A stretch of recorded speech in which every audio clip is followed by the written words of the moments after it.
Olá, amigos, sejam bem-vindos a mais um episódio do Battistini Talks. Agora com meu amigo Frederico Engel. Isso. E qual que é a sua... Obrigado, né? Ô, Ricardo, eu que te agradeço, uma honra, um prazer estar aqui com você. Prazer. Obrigado pelo convite. E a nossa história aqui nos bastidores, antes de a gente conversar, pelo jeito você também é um cara família, né? Bastante voltado para esse lado humano, amoroso e de atenção à família. Muito humano, embora trabalhar com números. Números, que geralmente requer frieza, né? Frieza. Mas eu concilio bem aí esses dois lados. E é verdade que os números não mentem. Os números não mentem e contra fatos não há argumentos, né? Então, os números, eles são implacáveis. E não dá para chorar, né? Com os números. Mas ultimamente a gente tá chorando, né? É verdade. Os números, nem sempre... A gente sempre busca, né? Principalmente no meio empresarial, você busca números positivos, mas o mercado, muitas vezes, ele vem e nos atropela, né? Então... E o que fez uma pessoa tão humana como você ir para um mundo de exatas? Ricardo, é o seguinte, o meu sonho de menino era ser médico. Era o meu sonho intrínseco, né? Mas por eventualidades e circunstâncias da vida, não pude concretizar esse sonho. Mas eu trouxe essa carga humana e de cuidado, né? Pro meu lado profissional no campo de exatas. Então, foi uma escolha aleatória, né? Eu te digo que com 18, 19 anos, a gente não tem muita noção do que quer efetivamente, né? Mas eu achei interessante os números, eu gosto muito de ler, gosto muito de fuçar nas coisas, então eu fiquei entre direito e contabilidade, mas acabei indo para contabilidade. Que interessante, né? Porque a gente se emocionou aqui um pouquinho em relação aos nossos pais, né? Exatamente. Temos histórias semelhantes. Interessante mesmo. Bom, Frederico é um nome bonito, viu? E o Engel, o que é? Você é descendente do quê? Alemão. Alemão? Isso. Por parte da minha mãe, né? Meus avós, meu avô, descendência alemã, né? E minha avó, descendência suíça. Suíça. Então, você é contador? Contador, exatamente. Eu fiz administração de empresas, posterior fiz contabilidade e com foco mais nas questões tributárias. Né? Posso falar que você é um detetive dos tributos? Por aí, né? A gente procura decifrar essa selva que é o sistema tributário brasileiro e a gente procura fazer um trabalho realmente de descobertas, né? Eu vi uma matéria no Estadão que saiu no domingo dizendo que somente 45%, não, que 45% das empresas ainda não emitiram corretamente as notas fiscais. Que ainda as empresas estão se adaptando às notas fiscais. Então, eu queria que você comentasse o que está mudando. Porque agora tem essa preocupação da não sonegação. Exato. Né? Então, eu não sei se eu estou adiantando as coisas, mas eu fiquei impressionado com isso, né? Os números, quando a gente entra nessas questões da área tributária, tudo é surpreendente. Tá mudando muita coisa. Tá mudando muita coisa. Esse ano é um ano de transição, né? Esse número que você traz aí, realmente ele é impactante, mas mostra também que, primeiro, que o sistema é muito complexo. E ele já era complexo, né? Eles estão tentando descomplicar. Mas esse momento de transição, ele envolve muito a capacidade das empresas de se organizarem para o futuro. E muita gente, infelizmente, ainda está patinando. Já era para ter tomado algumas providências, né? Providências no passado, mas o tempo está correndo. Mas a complexidade do meio tributário é uma questão histórica e, a meu ver, meio até que, infelizmente, proposital. Porque quanto mais complexo, menos o empresário tem possibilidade de questionar e buscar os seus efetivos direitos, né? A gente vai entrar nesse assunto Daqui a pouco. e daqui a pouco, mas realmente esse número é assustador. E eu tenho um outro número para te dar que é tão assustador quanto, que especificamente a gente tratando do assunto de recuperação de ativos tributários, que eu gostaria de tratar aqui com você, Ricardo, um outro número assustador feito por uma consultoria renomada, não sei se eu posso citar o nome, Pode. a IOB, né? A IOB fez um estudo, eu li isso há cerca de 10 anos atrás, para você ter uma ideia, e dizia o seguinte, que da totalidade das empresas nacionais, né, principalmente as tributadas pelo lucro real e pelo lucro presumido, da totalidade de empresas, você tem ali que cerca de 80% delas não se aproveitavam da totalidade de créditos tributários que elas tinham direito. Então, isso é assustador, porque vamos fazer um exemplo assim didático, né? Comparando com o imposto de renda pessoa física. Você tem direito a algumas deduções legais lá, né? Em cima do imposto que você tem a pagar. Então, você tem despesa com médico, dentista, escola dos seus filhos, exames, etc. Então, essas são possibilidades que você tem para reduzir o seu débito. Pois bem, então, se você tem 5 ou 6 oportunidades na pessoa física, você tem 10 ou 20 ou 30 na pessoa jurídica, para você reduzir o seu impacto tributário e pagar menos imposto. Então, 80% das empresas no Brasil não se beneficiam dessas 20 ou 30 oportunidades legais que ela tem. Então, isso é um número assustador, né, que nos indica aí que existe muito dinheiro sendo pago ao governo a mais ou Nossa, indevidamente. 80%? O estudo que mencionava na época que 80% não se acreditava de 100% das totalidades, das possibilidades, desculpa. Então, se você tem 20 ou 30 possibilidades legais de reduzir a sua carga Mas é tributária, muita coisa. as empresas não ou se aproveitam de 15, de 16, de 10. Então, é um número assustador. Frederico, seu histórico profissional é marcado por uma visão técnica e estratégica, né? Explique para o nosso público como você se especializou nesse setor e quais são os principais desafios que você ajuda as empresas a superarem hoje. Legal. O meu histórico profissional é basicamente desde 1996, 95, 96, então são quase 30 anos aí de dedicação à área contábil, fiscal, tributária, né?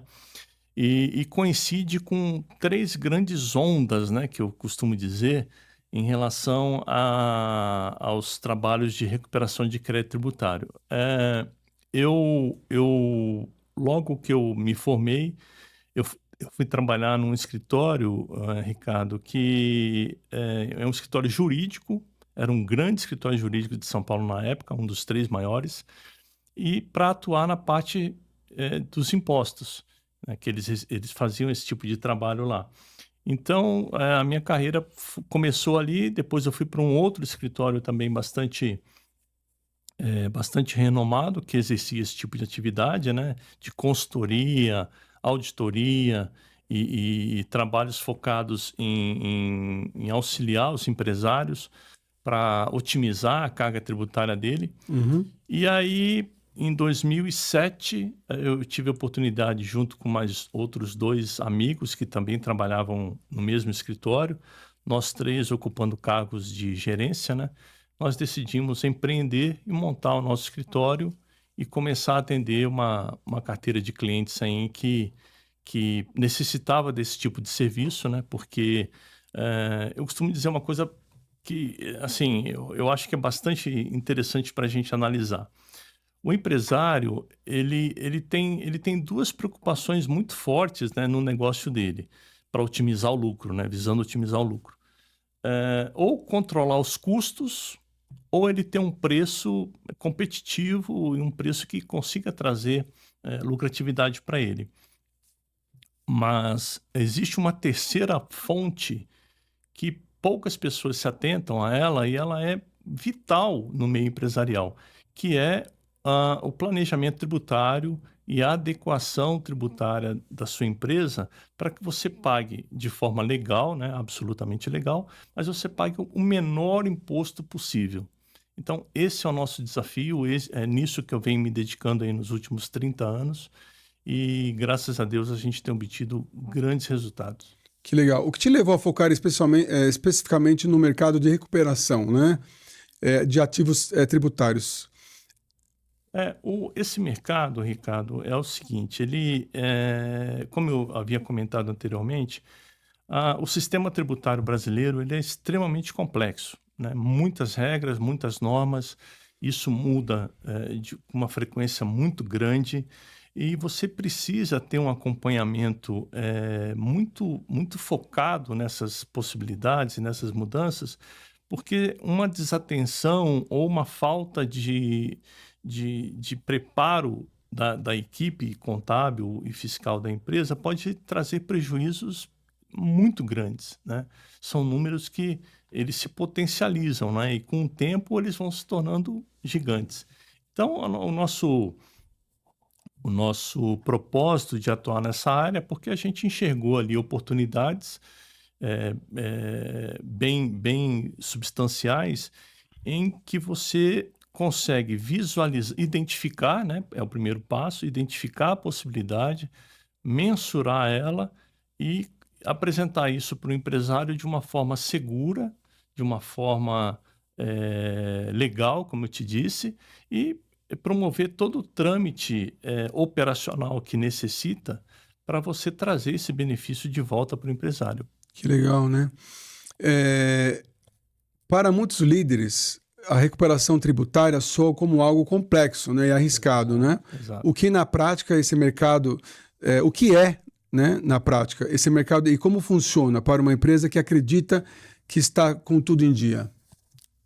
Você tocou num ponto bastante importante e relevante, porque esse é um tema que ele merece muita atenção do empresário. Só que o mercado, muitas vezes, ele traz algumas situações que geram medo, né, desconfiança ou desconforto do empresário, porque realmente é um tema sensível, né? Você está expondo a empresa a eventuais riscos, né? Porque ela pode ter o direito de recuperar algum tipo de tributo pago a maior, mas se esse trabalho não for muito bem executado, não obedecer critérios legais, critérios técnicos para que você mostre esse seu direito para a Receita Federal ou para a Secretaria da Fazenda, se for o caso, né? Então você tem que tomar muito cuidado na execução desse trabalho para não expor o empresário ao risco. Sim. Mas o que eu acho importante dizer, Ricardo, é o seguinte: esse trabalho, quando bem feito e obedecendo aos critérios legais e técnicos, ele é muito seguro. E eu peço a sua licença para comentar uma situação Claro. que não é para me, como se fala, me engrandecer, não é isso, muito pelo contrário, mas apenas para demonstrar o que a gente até comentou no início, né? Que contra fatos não há argumentos. O nosso escritório, desde 2007, já atendeu perto de 300 empresas, 320 empresas, desde então. 300? 320, mais ou menos, desde 2007. E em todos esses trabalhos, eu posso te dizer isso com tranquilidade, todos esses trabalhos a gente não teve nenhum caso em que foi negado ou questionado a lisura do processo. Então, eu tenho certeza que isso é uma informação muito relevante, Sim. porque a gente sempre prezou pela legalidade. Isso é prova real, né? Exato, e pela qualidade do trabalho. Então, você apresentar apresentar para a Receita Federal um pedido de ressarcimento ou compensação de um crédito e a Receita Federal, nesse tempo todo, nunca ter questionado, eu acho que é uma marca extremamente relevante e é um ponto de, or- desculpa, é um ponto Imagina. de orgulho e bastante significado para nós que atuamos nesse meio.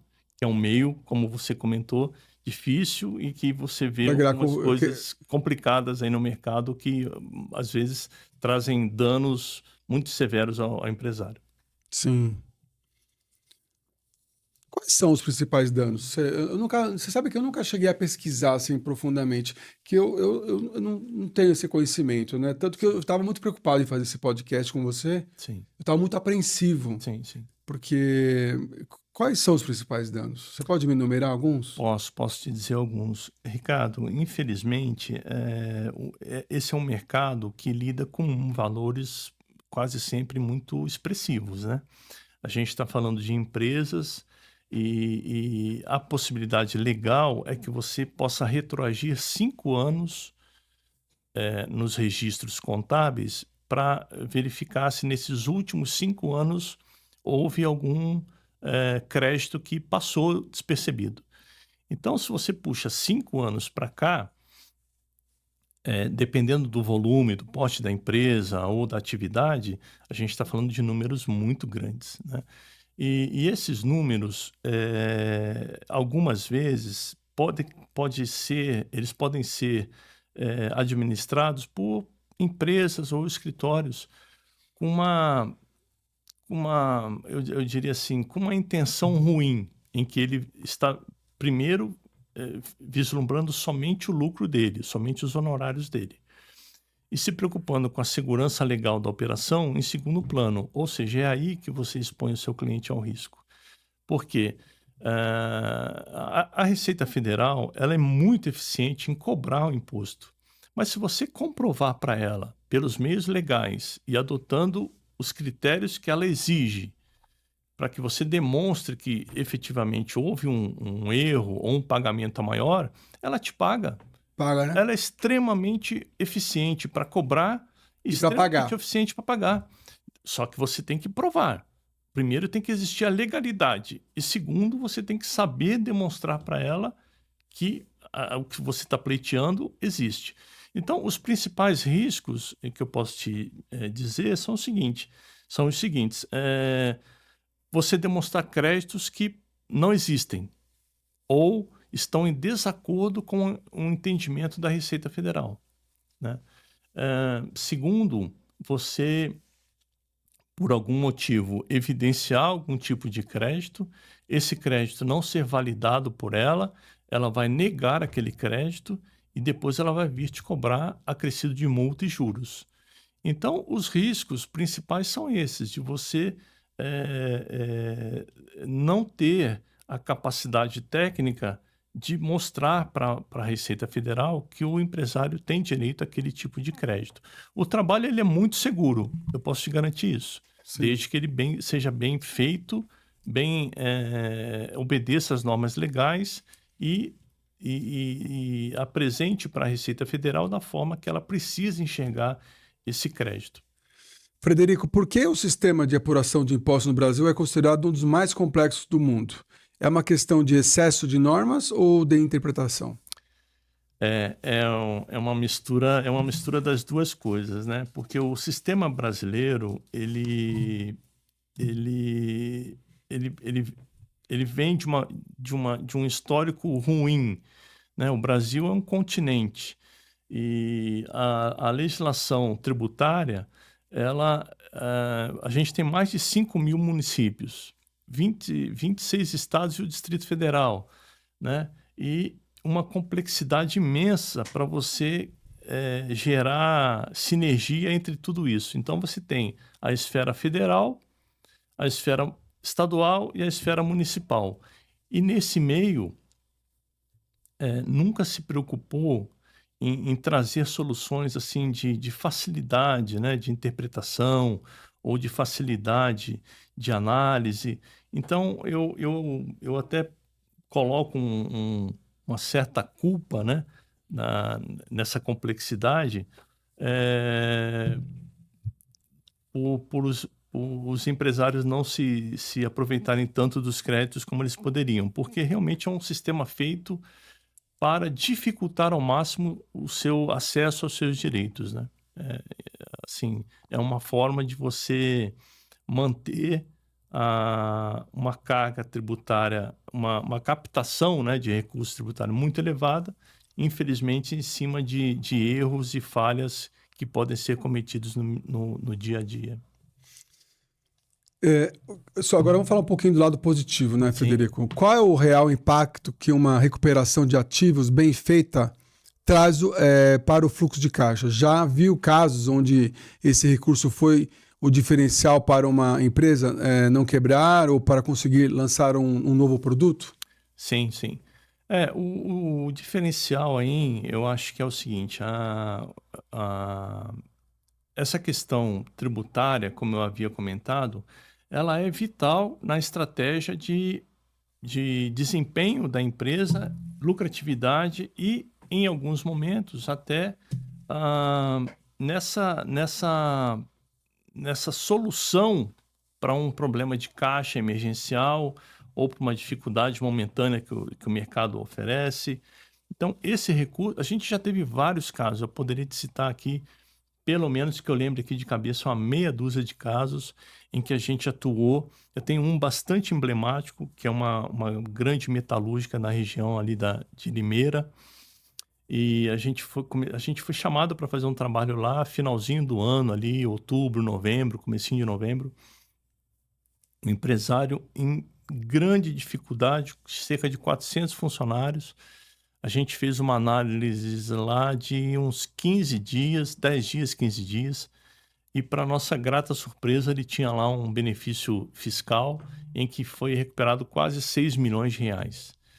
E numa reunião com ele, né, na apresentação do trabalho, ele falou: olha, eu não ia ter dinheiro para pagar o 13º dos funcionários. Nossa. Então, assim, foi muito emblemático, ele se emocionou com a gente. Nossa. Uma pessoa de muito boa índole, um empresário que a gente costuma dizer, né, raiz, o cara lutando pela empresa, lutando pelos funcionários, mas houveram diversos fatores que levaram ele a essa situação, e a questão tributária foi um certo descuido que houve ali no acompanhamento em relação aos insumos que ele adquiria para produzir os produtos dele, né? Então deu muito certo, deu tudo certo ali para ele, e o valor, eu posso dizer que ele depois confidenciou para a gente, né, que ele estava para fechar a empresa, não aguentava mais, e esse foi um capital de giro para ele que ele conseguiu comprar maquinário que ele precisava, conseguiu colocar algumas contas em dia. Nossa, você viu? E a empresa hoje, está muito bem, muito bem. Foi um momento decisivo ali para ele, realmente foi decisivo. Então são vários exemplos, porque... Olha o que um contador pode fazer na vida de uma pessoa. Ricardo, é assim, essa questão tributária, né, ela merece muita atenção. Será que a Receita não vê isso? Ela não tá nem aí. Olha, é assim, hoje a Receita Federal ela tem um potencial de cruzamento de informação muito expressivo mesmo. Então, eu te digo o seguinte, ela tem total condição, ela teria, se ela quisesse, de averiguar lá que, olha, a empresa X ela está com um probleminha aqui, que se ela corrigir, ela vai pagar menos imposto. A Receita Federal tem essa condição, porque eles cruzam uma infinidade de dados. Só que ela não faz isso. Então, cabe a uma... Ela não quer perder dinheiro, ela não quer perder dinheiro. Ela faz isso quando é para te cobrar. Então, ela vai cruzar essas informações e vai te notificar. Fala, olha, você está fazendo isso errado, então você tem que me pagar. Ela poderia fazer para te beneficiar, mas ela não faz. Então, esse trabalho cabe a nós, né, que executamos esse trabalho de consultoria com esse propósito. Ela poderia, então, ajudar? Poderia. A Receita hoje, assim, o sistema, Ricardo, acho que a gente poderia, se você achar legal, a gente poderia fazer meio que um comparativo de como que é o sistema hoje e como ele vai provavelmente ser com a reforma tributária.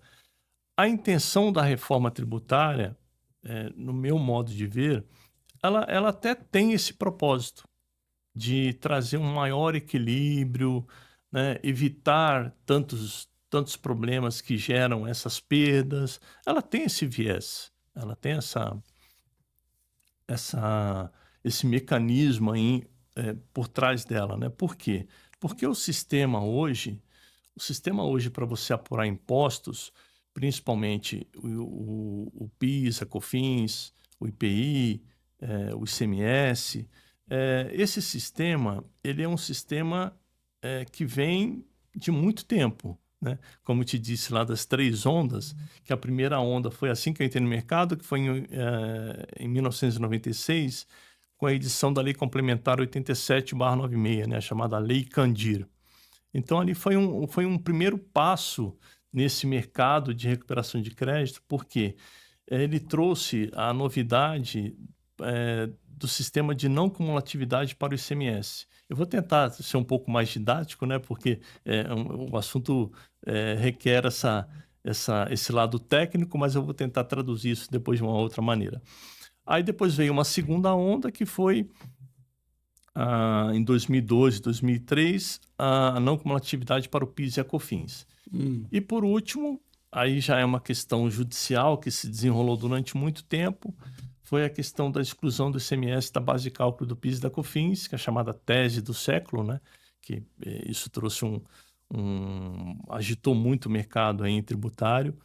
Mas falando dessa questão dos comparativos entre a forma de você apurar impostos atualmente, desde 96 até hoje, e a partir de 2027, eu acho que é um paralelo importante, porque vão ocorrer mudanças muito importantes nesse meio, né? O sistema atual, como que ele funciona? Ele parte do princípio assim, vamos imaginar uma indústria no lucro real. Então, tudo que essa indústria adquire com o propósito de transformar, né, e produzir o produto final dela, a princípio, todo aquele imposto ali que ela pagou quando ela adquiriu esses insumos, ela pode abater, vira um crédito para ela. Então, ela pode abater daquilo que ela deve quando ela vender os produtos dela. Esse é o sistema atual. E esse sistema, ele é muito falho. Por quê? Porque ele é interpretativo. Entendeu? Então, assim, imagina que você tem uma indústria de móveis. Você adquire madeira, você adquire cola, você adquire prego, você adquire verniz. Então, são insumos produtivos, certo? Certo. Você vai pegar todos esses produtos e transformar num móvel ou numa mesa. Ok. E você pode tomar crédito desse material. Mas aí vem um cenário aí obscuro, que mas é só isso? Não, você pode tomar crédito também de material de embalagem e os chamados materiais intermediários. É aí que mora a confusão, porque o fisco ele quer restringir ao máximo esse entendimento do que é um insumo produtivo e o empresário quer expandir ao máximo esse cenário, né? E a briga mora aí. Por quê? Como é um sistema interpretativo, a Receita ou a Secretaria da Fazenda muitas vezes não aceita que você se acredite de um material que ela não tem clareza que aquilo é produtivo ou não. No caso de uma indústria de móveis, por exemplo, vamos dizer a lixa que você precisa para dar o acabamento final no móvel lá. Essa lixa, ela entra em contato com o produto final, ela se desgasta com o produto final, ela é necessária para que o produto atinja a qualidade que ele precisa ter. Certo. Então, essa lixa, na nossa visão, ela deve ser considerada como um insumo produtivo. E a Receita ou a Secretaria da Fazenda muitas vezes não aceita isso. Então, é aí que geralmente que existem esses problemas, né? Então, a gente consegue demonstrar que aquilo é um insumo produtivo e obtém o sucesso. Esse é um exemplo. No sistema novo, após a reforma tributária, qual que é a intenção? A intenção é que a gente costuma dizer assim, né? O sistema atual ele se baseia em questões físicas, né? Produtos, o que entra, o que não entra, o que é produtivo, o que não é produtivo. O novo sistema ele vai passar a ser financeiro, ou seja, se se a indústria comprou um produto produtivo ou não produtivo, ou comprou um serviço, né? Ela contratou uma consultoria para ajudar na melhoria dos processos produtivos dela. Então, não importa o que ela comprou, vai haver um crédito, né? Então, entre aspas, o novo sistema ele vai resolver muitos desses problemas, mas ainda existe aí um lapso, né, temporal aí entre 2026 e 2031, 2032, que são os próximos 5 anos, né? Nesses próximos 5 anos ainda vai ter muito trabalho para a gente fazer antes que isso realmente entre na linha, sabe? É um assunto muito complexo, Ricardo, mas assim, Nossa. eu posso te garantir que o trabalho de recuperação de crédito, quando bem elaborado, ele traz um resultado muito expressivo. Quanto tempo demora para você pegar uma empresa e colocar ela na linha? Depende, né? Então, Eu sei que é uma pergunta muito aberta, é, mas e também o tamanho da empresa influi. Mas vamos lá, uma grande empresa, um mês. hoje, a maioria das informações, eu diria para você que 90% das informações que a gente precisa para avaliar as possibilidades que essa empresa possa ter, elas são digitais, então isso facilita muito. Tá.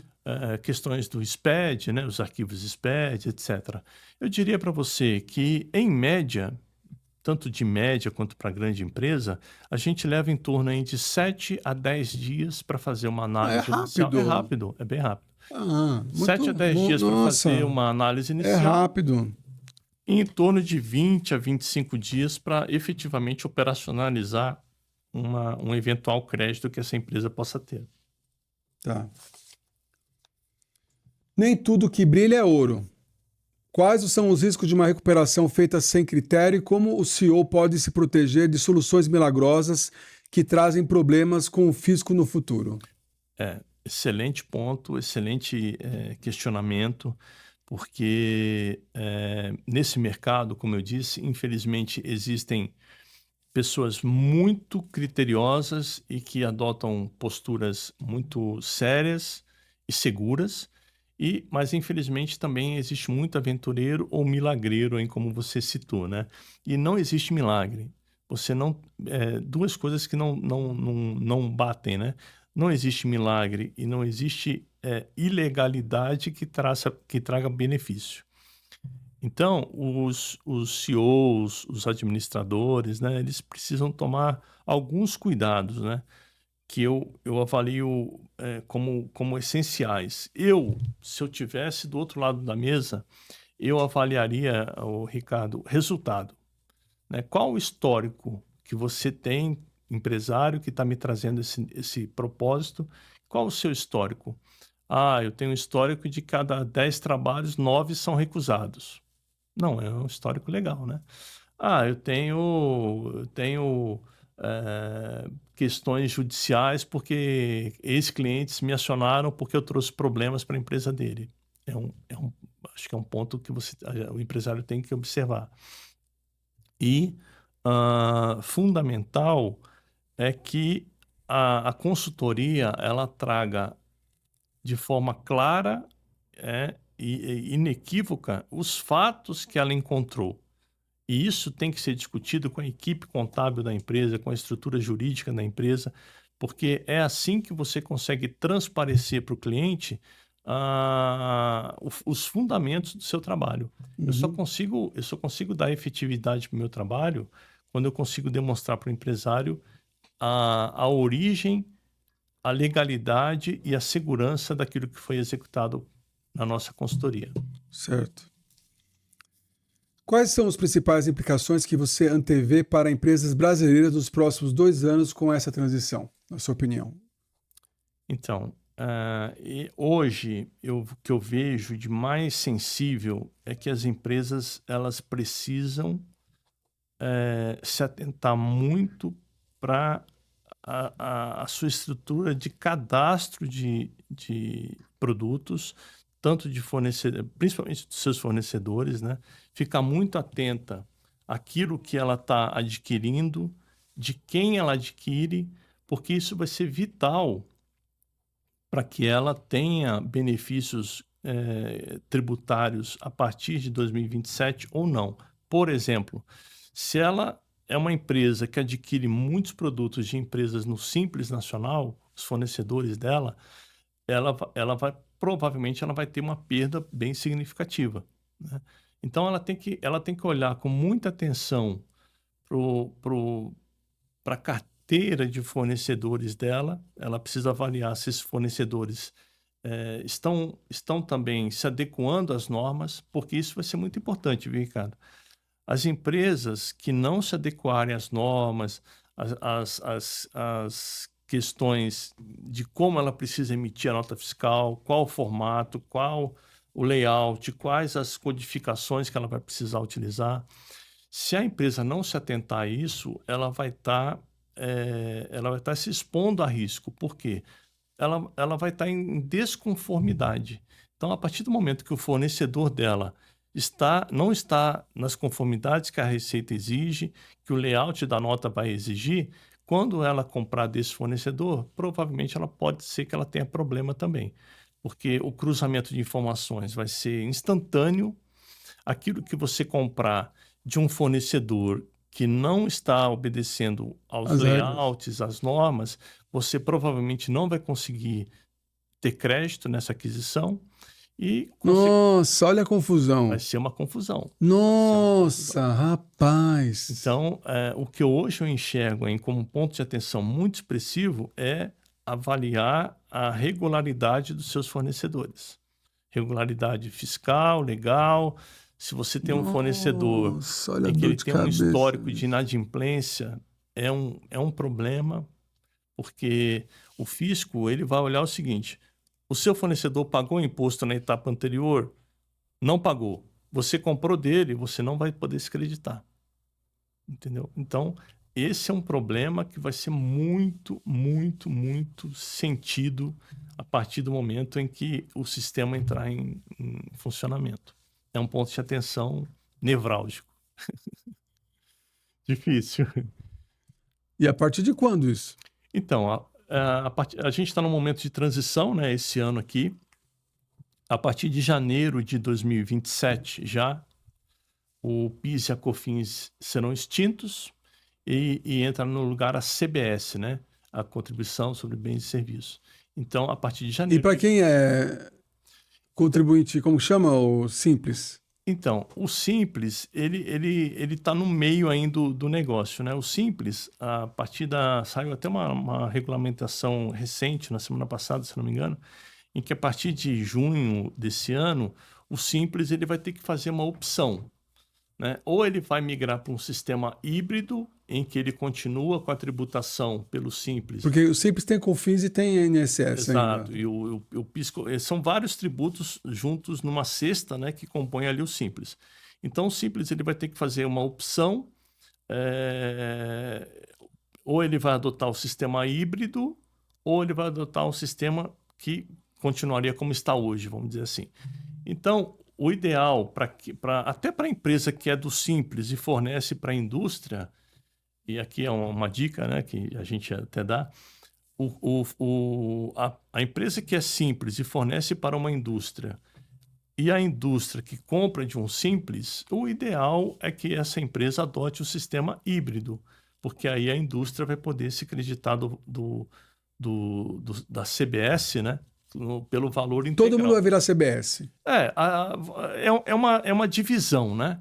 As empresas... O que quer dizer CBS? Contribuição sobre bens e serviços, e o IBS, Imposto sobre Bens e Serviços. A CBS, ela é na esfera federal, ela vai vir para substituir o PIS e a COFINS, e o IBS, ele vem para substituir o ICMS e o ISS, que é municipal. Então, toda essa confusão aí... Quem inventou isso? Então, isso é uma proposta que já vem de muitos anos no âmbito federal, né? O executivo, se eu não me engano, desde o primeiro governo Lula, lá 2002, 2003, que isso já vem sendo conversado. E veio realmente à tona 2023, né, quando foi sancionada a lei complementar, e já se pensando nessa linha de tempo, né, em que em 2026 seria um período de transição e a partir de 27 passa a valer a CBS, que vai mudar a configuração do PIS e da COFINS, e até esse período de transição ele vai durar até 2033, na verdade. Então, é um período aí para adaptação, mas janeiro de 27 já muda muita coisa em relação ao PIS e a COFINS. Então, empresas lucro real, empresas lucro presumido e o simples vão ter que se adequar a essa nova sistemática. Acho que é melhor tomar mais água, né? O assunto é longo, viu? A gente entende a complexidade, né? Entende aí que é um assunto que realmente traz muitas dúvidas, questionamentos. Vamos fazer um evento para falar disso? Vamos lá. Eu acho que era importante. O assunto sobre a reforma, até, Ricardo, assim, a questão da reforma tributária, é lógico que ela traz implicações aqui na questão da recuperação de crédito, né? Mas são dois assuntos muito extensos e um conversa com o outro. Mas a reforma tributária, eu acho que seria interessante... Você conseguiria falar didaticamente? Sim. Para quem não entende? Claro. Eu acho que eu vou fazer isso. A gente muda o discurso. Só em relação à reforma tributária, eu só queria colocar um ponto de muita atenção, que é o seguinte. Como isso, a partir de janeiro de 27, vai mudar, principalmente em relação ao PIS e a COFINS, 2026 é um ano estratégico. Esse ano. Por quê? Até 31 de dezembro de 26 vão estar valendo as regras de recuperação de tributos atuais. Que a regra atual é o seguinte, de uma forma bastante simplificada, tá? Você identifica o eventual crédito, por exemplo, um crédito de PIS e COFINS que você analisou os últimos 5 anos e identificou lá que você tem, hipoteticamente, R$ 1 milhão de reais de crédito, tá? Na hipótese. Como funciona hoje? Eu vou trazer essa informação, vou operacionalizar essa informação e vou mostrar para a Receita Federal que a empresa X tem esse crédito de 1 milhão. Tá? Hoje, Ricardo, a liquidez disso ela é muito grande e muito rápida. Basicamente, você tem duas opções. Ou você demonstra para a Receita que você tem esse crédito e solicita uma restituição em espécie, como se fosse o imposto de renda da pessoa física. Você fez a declaração, você tem o imposto a restituir de tanto. Em determinada data, a Receita vai lá e te devolve esse dinheiro. Então, no sistema atual, a liquidez desse crédito que você identifica, ela é praticamente imediata. Você solicita para a Receita ou ela vai te restituir aquilo em espécie. E a gente tem vários casos nesse sentido, e clientes que receberam em espécie o valor pago maior.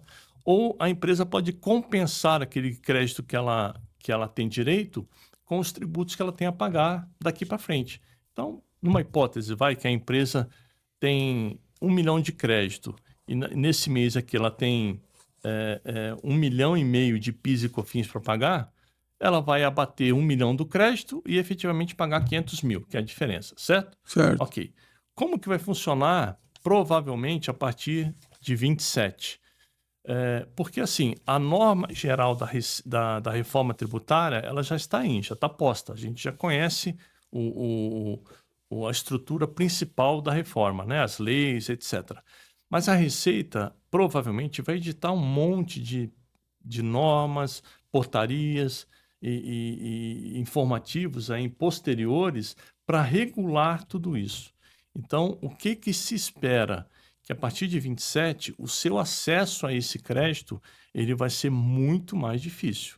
Ela vai continuar reconhecendo, porque, como eu disse, a gente tem que retroagir 5 anos, né? Então, mesmo lá em 27, com a vigência da reforma tributária, Sim. Você vai poder retroagir de 2022 até hoje e pleitear esse crédito. Só que o teu acesso ao crédito provavelmente vai mudar. A liquidez que você tem hoje, que é hoje praticamente instantânea, é bastante provável que a Receita Federal vai dificultar muito o seu acesso a essa liquidez. Ela vai reconhecer. Se você comprovar que é legal, ela vai reconhecer. Só que hoje você tem acesso na hora. Provavelmente, o que vai acontecer? Ela vai dizer: olha, eu reconheço que você tem esse crédito, mas de acordo com as novas normas, você vai ter que utilizar esse benefício durante 60 meses ou X meses. Ou seja, você vai deixar de ter um acesso imediato Sim. hoje para um acesso que só Deus sabe como vai ser lá na frente, né? Nossa. Então, a nossa orientação é que quem identificar ou suspeitar que existe essa possibilidade na sua empresa, o ideal é que esse trabalho seja feito até dezembro de 26, para ter o acesso à liquidez Nossa, imediata. então é uma coisa urgente. Urgentíssimo. Nossa. Urgentíssimo. Porque o sistema não vai mudar, né, de recuperação de crédito, mas provavelmente o acesso ao crédito vai mudar. O acesso à sua liquidez, o seu direito, provavelmente ele vai mudar. Quantos funcionários você acha que a Receita Federal tem Ah, eu não faço ideia. para cuidar de tudo isso? Mas eu posso te garantir que é insuficiente. Humanamente é insuficiente. Para cuidar de tudo isso, do Brasil todo? É insuficiente. Mas hoje, Ricardo, a Receita trabalha, ela tem camadas de análise, né? A primeira camada ela é 100% digital. Ela capta as informações, processa, faz um comparativo ali, ela vai conflitar dados, né? Ela vai conflitar bases de dados que ela tem. Sim. Aí, desse cruzamento de informação, ela vai extrair um bolo ali. Desse bolo vai sair uma fatia pequena, que é o pessoal que, vamos dizer assim, popularmente a gente chama que é o pessoal da malha fina, né? Sim. Então, desse universo gigantesco, 90% ela vai analisar eletronicamente e ponto final. 10% que sobrar com vestígio de problema, aí sim é que entra o humano. Frederico, qual é o seu conselho para o empresário que sente que o governo é o seu maior sócio? Como equilibrar essa balança de forma ética e lucrativa? Legal. Ricardo, o governo, até pela estrutura que existe, pelo sistema que a gente conhece, ele entre aspas, né, acaba sendo até uma obrigação dele, né? Ele precisa de uma fonte de receita e os tributos são uma delas. O conselho é o seguinte, eu costumo falar muito isso para alguns empresários que chegam para a gente e falam assim: eu vou deixar de pagar imposto ou eu vou sonegar imposto. A gente sempre fala o seguinte: olha, não sonegue, meu amigo. Esse não é o caminho. Porque se você estruturar bem a sua empresa, fizer um planejamento tributário, se cercar de pessoas que têm capacidade técnica para fazer uma validação dos seus procedimentos visando a redução da sua carga tributária, eu te garanto que mesmo o governo sendo seu sócio, você vai ter uma operação lucrativa. Porque se você sonegar ou se você tentar achar soluções milagrosas, isso pode, teoricamente, te dar uma sensação momentânea que está tudo bem, mas não está tudo bem. Você está criando um monstro ali no subsolo da sua empresa. Então, por quê? Porque isso, uma hora vai ser identificado, você vai ser duramente penalizado, você vai ter multa, você vai ter um monte de coisa ali que vai implicar. E se você sonegar eu vou ter alguém me dando suporte nessa sonegação, pior ainda, porque você vai estar pagando um honorário para essa empresa que vai estar fazendo um procedimento ilegal que não vai te trazer benefício. Pode trazer um refresco momentâneo, mas lá na frente vai virar um problema financeiro, criminal, familiar, societário. Então, não vale a pena. O conselho que eu posso dizer é o seguinte: procure se adequar às normas legais, procure, como a gente falou lá no começo da conversa, procura identificar as suas possibilidades reais de crédito. Você está se beneficiando de 100% da sua potencialidade legal?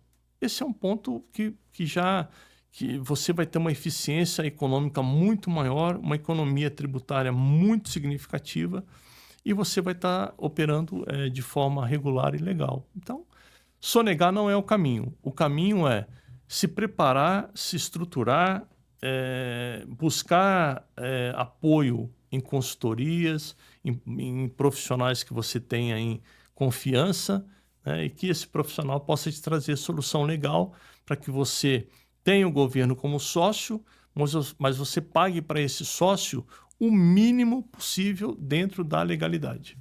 Sensacional. Tem alguma pergunta que eu deixei de fazer que você acha importante colocar? Não, o papo foi muito bacana, muito proveitoso. Acho que você foi cirúrgico aí, né? Você, obviamente, tem essa visão empresarial, tem essa vivência com os empresários. Como eu disse, acho que as questões da reforma tributária... Mas eu tenho perguntas particulares depois, viu, gente? Porque, olha, se você soubesse... É muita coisa. Eu estou à sua disposição para essa questão da reforma tributária, que eu acho que é um ponto que merece muita atenção. E para finalizar... Então, finalizar, uma última mensagem, então, para quem está te assistindo? Bom, primeiro eu quero agradecer a hospitalidade aqui do Ricardo, de toda a equipe dele. Foi uma honra, um prazer estar aqui com vocês. Agradecer a Deus pela oportunidade, amigos que nos proporcionaram esse encontro, né, Ricardo? Dr. Ney Calderon, Dr. Marcelo Rocha, pessoal que são amigos, são parceiros. Agradecer, então, principalmente a todos vocês, a Deus, a minha família, né, minha esposa, a Regiane, minhas filhas. Ela chama Regiane? Regiane. A sua esposa chama Regiane? Regiane. Não. É sério. A minha esposa chama Regiane. Olha que alinhamento dos astros, né? Como o pessoal fala. Nossa Senhora. As minhas filhas, a Carolina e a Giovana. E estamos aí. Nós vamos ter que tomar uma cerveja, meu amigo. Vamos sim. Mas muito obrigado. É um prazer, uma honra estar aqui com vocês. E se de alguma maneira a gente puder contribuir aí com o propósito, né, que é trazer conhecimento, trazer dicas e sugestões e colaborar com um empresário que é muito sofrido no Brasil, a gente está à disposição. Muito obrigado, Frederico. Foi uma honra, viu? Foi uma obrigado. Honra. Prazer. Gente, estive aqui com o Frederico. Vamos resolver a questão da tributação sem sonegação. Olha, até rimou. Até rimou.